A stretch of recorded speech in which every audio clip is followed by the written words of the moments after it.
coming up on the 5-year anniversary of the Coach and Coordinator podcast, and it's been an incredible 5 years. We've had so many great guests, and of course, we have a great audience. And to show our appreciation to you, we've collaborated with Glazier Clinics.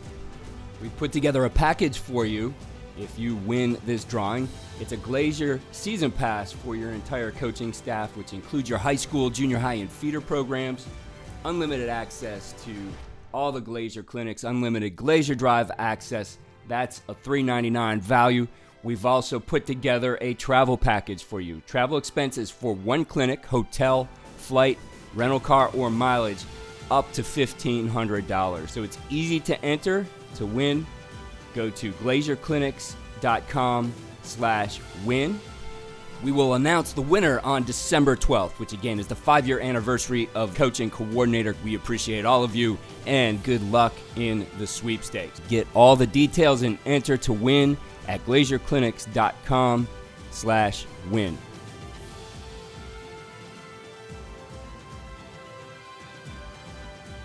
We continue with part 2 of our episodes on structuring an offense, and we're back with Noel Mazzone. Last week we talked about different ways to think about formations, and we got into this idea of default plays. And so a default play being something that you're going to have a formation for, you have your personnel group for. If that play is called out on the field, it's basically going to be a one-word call with things. And Noel, first of all, Noel, it's great to have you back here again, another week of talking ball. Yeah, it's always great. Sorry for the little bit of background noise, but I got to be in the weight room here for a little bit. So yeah, no you know worries. how weight rooms are. They always got the music playing. Yeah. So the idea of those default plays, I was thinking about this a little, and it takes me back to, I think it was around 2015 or 16. We were looking at the idea of exactly that, of being able to speed up what we wanted to do by, for us, I know this gets ahead, it's past 101, but to the picture boards, right? And so we could signal our players from our boards to get into this default formation and play. And what we did that particular year, we had 6 starting point plays, and they were all RPOs, right? So you could take a gift route, you could run the ball, you could throw the ball. And so that started this whole process of how we wanted to think about moving fast when we wanted to and have some things already set up. So it was just that look at the board, we got that signal right away, and we go. Now, what we also set up with those, as I was remembering back, is we had another play off of it that we just called a shot. So, an RPO is going to attack mostly quick game. I mean, you could get into third level, but the shot was going to be some kind of play action usually and something deeper. It might be a double move off of that initial look. We wanted it to look the same. And then the third thing we had off of it was just a third and long, right? So if we didn't get what we needed on those first ones, we had a play that could hit something intermediate, and that was built into it as well. And so those 6 starting points, we just called those 3 plays a loop, and we had 6 of those that worked together. And as we got into this, Noel, what we started thinking about was how could we then, maybe adjust one person and signal another play in. And so we got into, that time we were using some colors to move one player in motion. So if it was our Y, he might be, yellow. If it was, I think we had a player we called M, and that was the color maroon. If it was our tailback, which we labeled T, it was teal. And any of those guys would move, and it would basically then get us into another look, and we had something else that we signaled in as the play. So we weren't signaling in with those loops. We weren't really ever signaling in formations. They had something they started in, and then we would move one player around and we'd be into something else. So I know it jumps ahead a lot, but we were thinking outside the box of where do you start, how do you get into things, and how do you structure things? So if I said one of your one words and then I tagged a yellow with it, that told Y to do what? He was going to go in motion across to the other side. So let's say the starting point on that particular, one word where we started with, he was in trips to the field. The yellow, which was his color to motion it back, would put him into a 2x2 into the boundary, right? He just motioned across to the other side.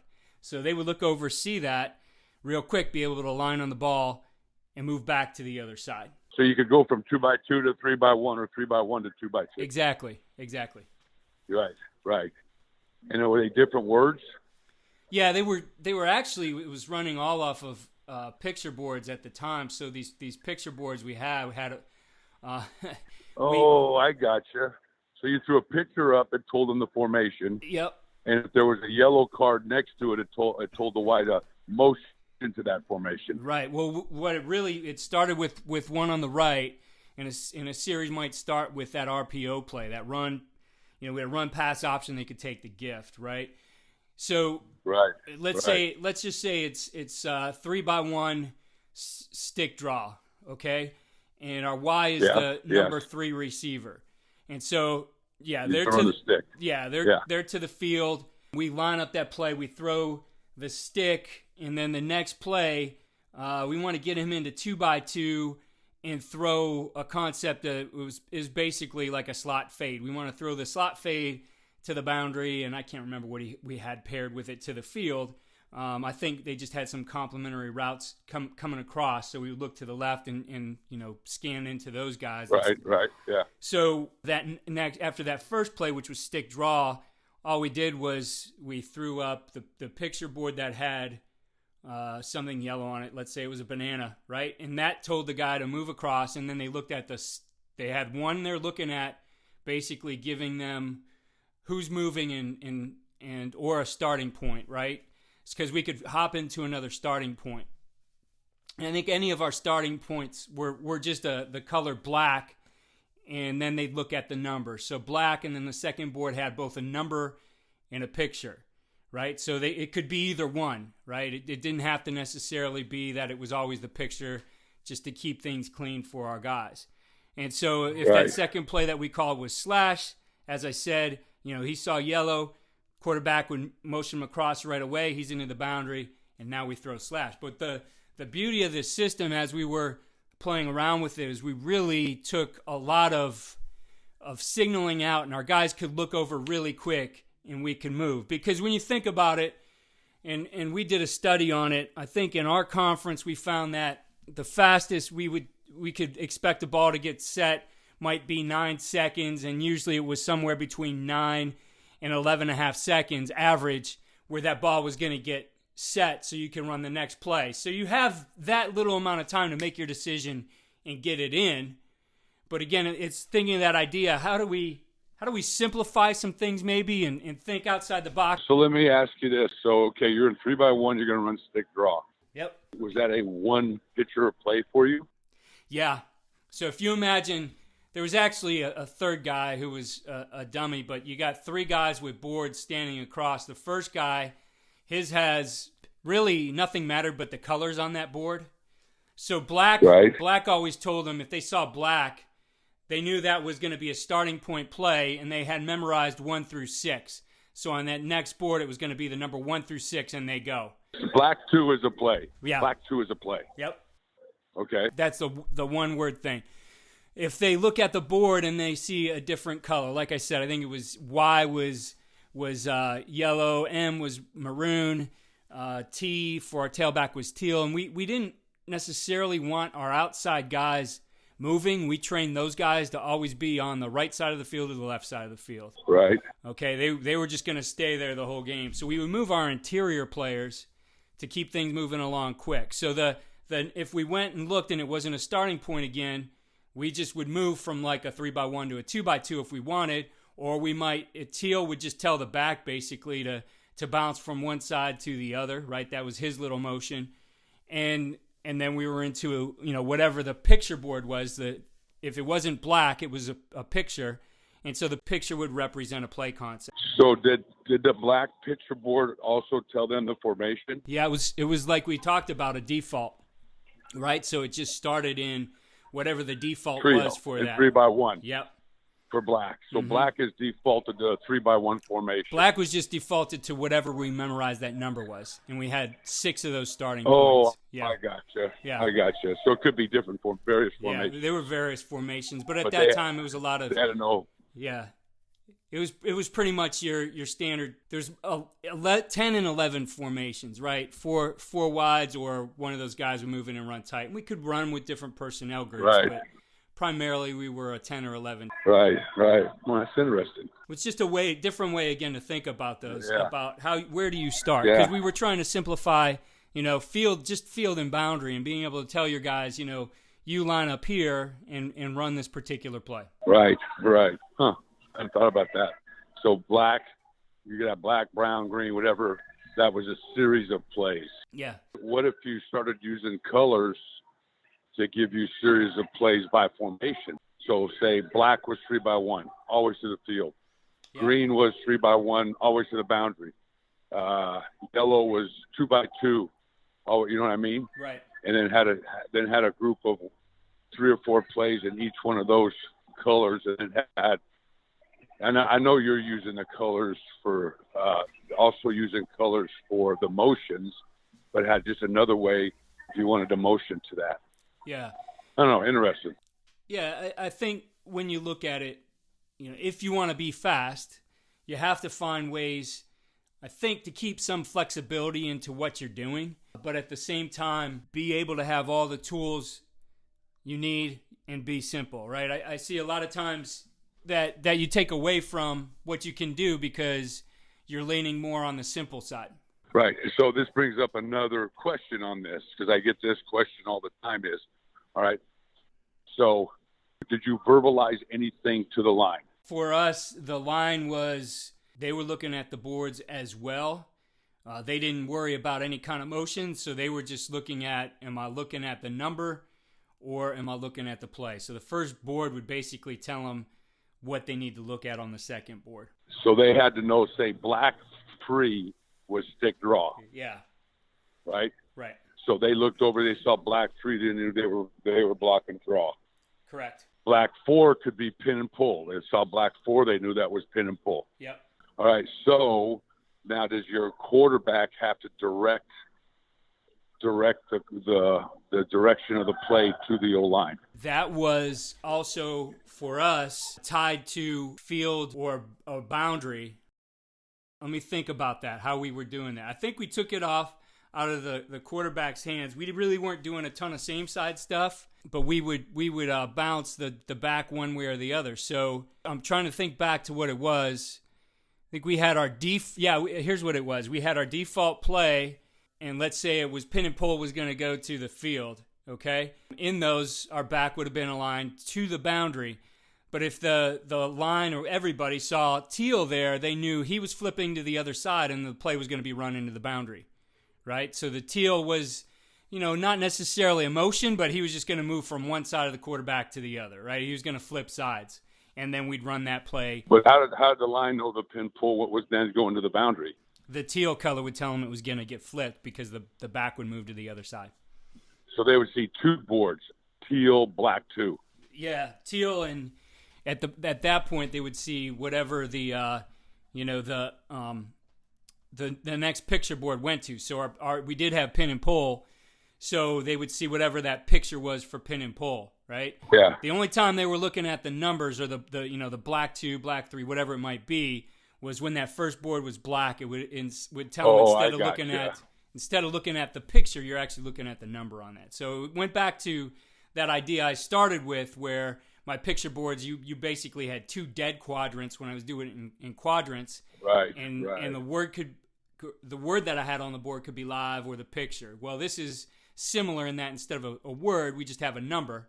They know what that number is, and then there's also a picture which indicates a play. So the boards, the first and second board were basically live every time. The third board really meant nothing, but it's one of those things I always just like to, if somebody's trying to decode me, I want to give them an extra step. Some food for thought there, because I get questions all the time, like if you're going to run zone read, and for us it was Zoro Zulu, right? Mm-hmm.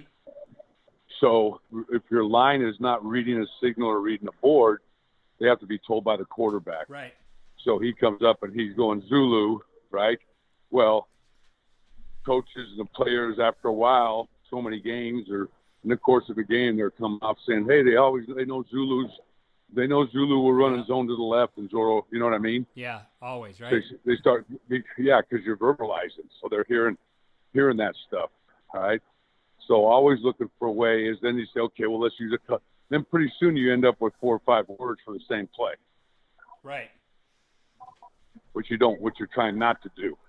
That's exactly it, which is why we went away from verbalizing things to being able to look at the board. And the boards were, number one, we're looking at those things, again, we're trying to snap the ball in this system right after it's set, right? So somewhere after 9 to 11 seconds, I mean, if you're able to start diagnosing our boards, make a call to your guys within that 9 seconds after you got your own call, I mean, my hat's off to you, because you're doing a lot of work there. Right. You have to not only communicate what you're going to be in, now you're going to cheat and say what our boards are and get that all in before we snap the ball in 11 seconds. I don't think you can do it. Right. So I'm going to go to where, I'm not going to say who uses the system, but very similar, and I could see a definite correlation or usage of both. So they would have 2 boards, all right, and then they would have either a signal guy or guy flipping numbers or whatever, right? Let's say a signal guy, okay? So if the first board was kind of like you, if it came up, it could be a picture board or a black 1 or a black 2 or whatever you want to do, all right? If that came up, then the guys know, read the board. Yeah. Okay. Then they had another indicator board that everybody knew that if that one came up, all right, which looked like the other ones, there was something on there telling them if this one came up, it meant read the signal. When you were looking at it, when boards were going up, nobody knew if the boards were live or the boards were dead, or the signal guy was live or the signal guy was dead. You only knew it because you knew that week, every time you see a superhero, read the signal guy. Right. Okay. Every time you see whatever, whatever else, other than that, read your black 1 board, right, or your black 2 board. I don't know. There's something there. I haven't figured it out yet. Yeah. But it's kind of interesting. It's good food for thought. Yeah, I have a chapter in one of my courses on CoachTube, and I did a whole course on just different procedures that you can use to attack a defense. And, this evolved over time. Most of the change to the last one I was talking about was because, I moved teams, and I was coaching against some guys who knew my previous system. So for them they could pick up everything really quick. So I actually had to redesign everything because of that one team, which led us to a study on how do you snap the ball faster, and looking at all that, which is where we landed on this. So I'll put that link in our show notes to this, and everybody could see it. I'll make that chapter free. Obviously, Keith, the fastest way, and some of it relies on the play caller, because you got to get it Always. in fast. Mm-hmm. So it's about the practice procedure of your receivers, your O-line, handing balls to officials, sprinting to get lined up, right? You have to practice it that way. So that's just a way of life, how quickly they can. And the next way is, the more ways I can just hold up one board that means everything, then I can play fast that way. So ideally, I hold up a board, and they just look at that board and they go, oh shit, this is this play, and it's in this formation. That's right. Right or left, mm-hmm. or just right. If it's a board with just half that color, it's left, or however you do it, right? Yep. So that would be the fastest way. When the board or the one signal tells you formation, play, tells you every motion, tells you everything. That's, I think, is the fast. And the interesting part is, how many of those can you carry? Yeah, and then the question always is, well, Coach, how many of those can you carry in a game plan? How many can your kids learn? Well, it's kind of like this. It's kind of like if you start day 1 of practice in camp, right, and you install that way, then it'll grow as the season goes on, right? So maybe your kids can only remember 4 on day 1 of practice, right? And if you add 1 a day, or 1 every 2 days, or 2 every 2 days, or whatever, right? By practice 10, they'll know 10 of them, right? Mm-hmm. If I practice 15, they could know 15 or 20 of them. The other now, thing, here's the wait. I got other questions for you now. I'm putting all this in the mad scientist laboratory so you can figure this shit out. Okay, so all right, so that's good. So that's your base offense. But now you get into a season and you game plan, and you may put in plays on Tuesday or Wednesday that you want to call in the game plan. All right.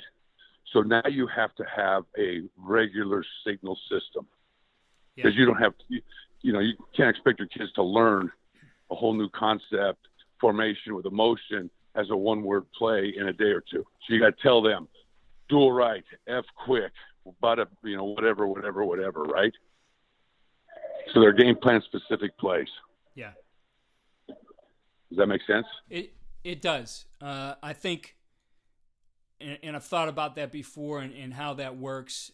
And certainly that system's going to have to be simple enough for them too. They've already learned, kind of a different way of doing it. But it gives you some of that flexibility you need within a game plan. And you are practicing that all week long. I think with the way defenses have evolved to keep up with us, and they're doing one-word calls, right? They're doing things fast and on the move. They've looked at our procedures, and they've done a great job in matching those. Sure. Yeah, they've caught up, yeah. I think there's a place for having multiple tools and ways to do it. And, I've thought of just the whole concept of or philosophy of tempo in waves, right? Like, I don't have to go fast all the time. I might come out to begin a drive, and we call our play, we make our calls at the line, we go the next play. Sure. Maybe we didn't pick up what we wanted, so instead of going fast, we got to make sure, hey, we want to be sound on whatever the blocking schemes, the calls our guys make, and so we signal that in, and then we hit a first down, and now boom, we want to get into our tempo. And sure, you're going to change speeds. What's interesting as what we were talking about, I wrote a little article this morning. I was studying Greg Stadrawa's system for calling plays. And so within their zone schemes, they have the ability to get up to the line and make all their calls, right, on their zone call system. Or if they're going fast, they just go to tracks. Right. And sometimes if something looks screwy or they're picking something up, they'll just make a tracks call and everything that they talked about prior to that was on. Now you have a way with your line, too, to get things right, make sure we're directed to the right person with the right combos, but also, hey, we've got to be fast. I don't have time for those calls. We're going to get up and go on tracks. So, again, that's more of thinking just for the offensive line, but having a couple ways of doing it. Right. No, it's always like we talked about last week, right? There's a billion schemes, right? It doesn't take me very long to figure out a scheme I want to run versus man coverage or cover two or whatever. You know what takes all the time in a meeting? Figuring out how to communicate it and call it, right? Detection, concept, formation, motion. So you're trying to condense as much information, a lot of information, into very short verbal blasts, basically, and do a sign. So that's the tough part. Mm-hmm. And there's ways, I think, as you look at this, that I know there's a lot of teams out there who still huddle. And I think huddles can be very effective. I think of it this way, too. If I'm changing personnel, I think that's a great time to huddle right now because it used to be you could change personnel and get up to the ball and go. Yeah. And then, I'm sure it was somebody on defense complained about how fast we were going. And so there was the rule change where if we subbed in, they had their time to make the substitution. Well, the last thing I want is that defensive coordinator, taking his time, getting his guy in as he's looking at my formation and making his calls, or my personnel. Right. While the official's holding the ball. So I think that's a time to think about: do I want to huddle, or at least a sugar huddle type deal? A sugar huddle where you can huddle up just maybe the inside 9 guys or whatever you want to do. Really cool stuff to talk about, like how do we communicate, how do we line up, how do we play efficient football but fast. We used to think of our tempos in terms of from slowest to fastest and everything in between, and we kind of would categorize them that way.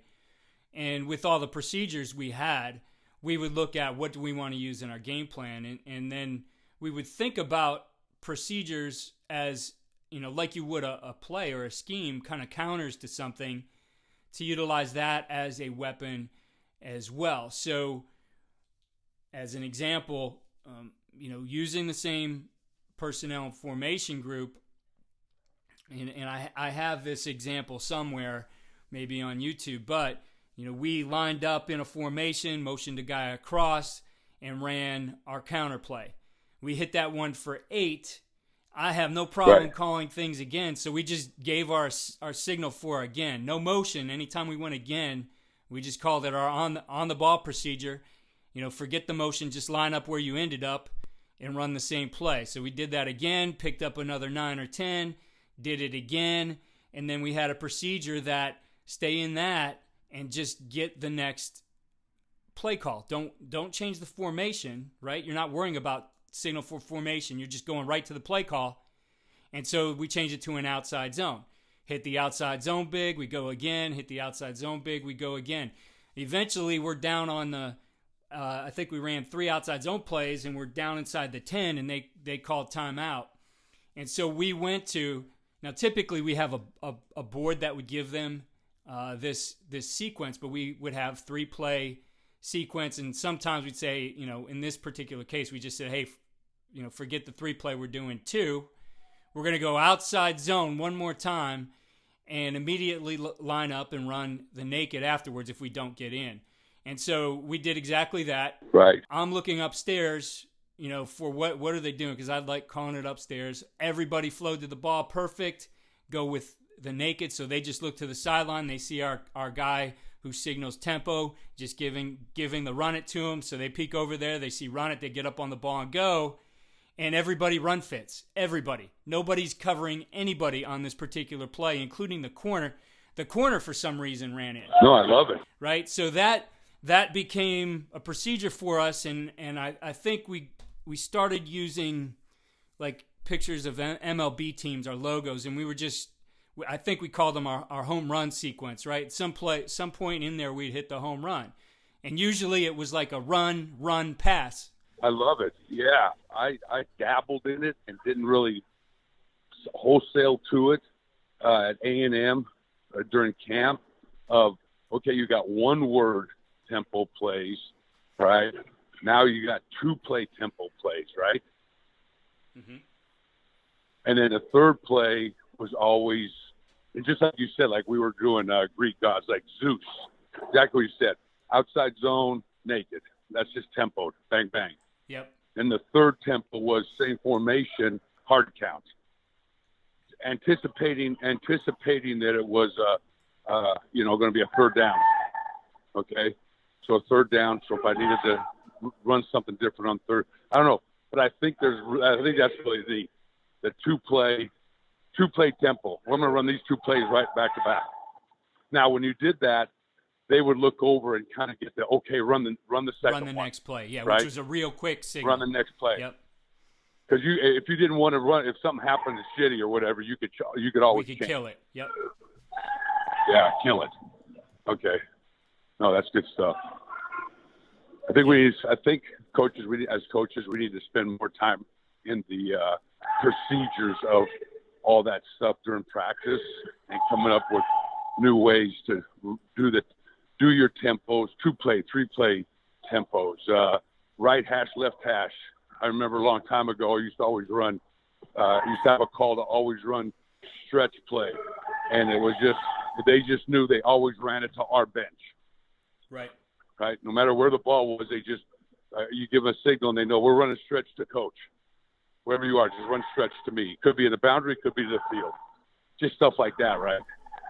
Yeah, it's simple stuff, but it allows your players to play fast.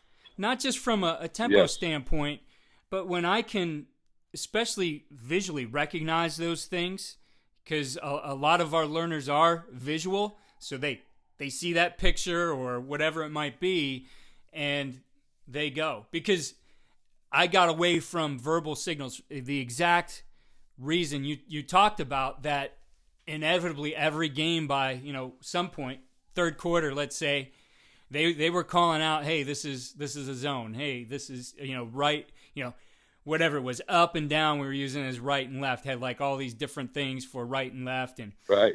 And so we just went away from it. I mean, and this happens at the highest level. I have a friend who's coaching in the NFL and told me about, on their particular staff that they were able to get everything off of the TV replay, and they knew a team's every single call because they just charted it over the course of, I don't know, wherever they saw it. I mean, it happens even at the highest level, and I love doing that too because they always have the quarterback either mic'd up or they have the mic pointed at him that you can pick all those things up. And I know just sitting and watching that I can, over the course of the game, figure a few of those things out. Right. And I'm not being paid to do it. Right. So let me just thoughts for today, like if I was making a list, so things that are cool. All right. The whole colored number, meaning default plays for you. All right, how to use your board system and your signal system on the sideline. All right, 2 and 3 play tempo plays. How to build 2 and 3 play tempo plays. Yep. And then how to have default.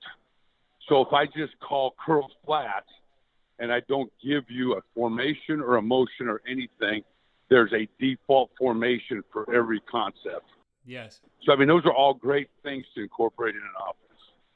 To have, even if you're under a center or even like the old huddle, right? Huddle and break the huddle with tempo.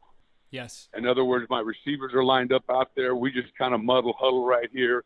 We hold the clock a little bit, and then we break it quick, get lined up, and snap the football. That's another form of tempo. It is. Without lining up and showing the defense what you're in. So I think there's a lot of ways that, like you said, defense catches up to everything. It always does. It cycles back. And the last thing I would say is, like, this is kind of where I'm at right now, is incorporating more some under center. I'm a spread guy, but back in the day, I used to be 2 tights under center. You're starting to incorporate some of that tempo, that under center tempo game into your offense with the jet sweep, the stretch. That's definitely an area to explore for us moving forward, because I see some advantages in putting those things back into your offense, and I see everybody doing it as well. It's been a trend over the last few years. Yes, I'd see an advantage to getting under center. I think it's better play action. You can run that little hand jet sweep, being able to be a little bit more multiple as far as formations and gunner, under center, pistol, all the different backfield looks. Correct. Instead of just being 2x2, 3x3s, 3x1 spread, and this is who I am. You know what I mean? Yeah, all good stuff, Coach. Well, that takes us to the end of our time this week. Brainstorming a lot of these ideas again. Noel and I didn't necessarily have anything scripted. We've just been, free-flowing with some of these ideas, but I'll summarize some of these things in the show notes, and I know we had some good feedback from guys listening and tuning in last week, and that it gave them a lot to think about for what they're going to do moving forward. Yep. Well, I appreciate it, Keith. That was a good talk. Last 2 talks have been great. It actually got me thinking about a lot of stuff. Sometimes we kind of get stuck in who we are, and sometimes you got to think outside the box. Exactly. Well, Coach, we'll figure out a plan for next week and do it again. All right, Keith. All right, brother. Appreciate it. Thanks again for listening to the Coach and Coordinator Podcast. Go to glazierclinics.com/win to enter the sweepstakes for the Glazier Clinic staff pass and travel expenses to one clinic, which includes flight, hotel, and rental car. Again, go to glazierclinics.com/win for your chance to win.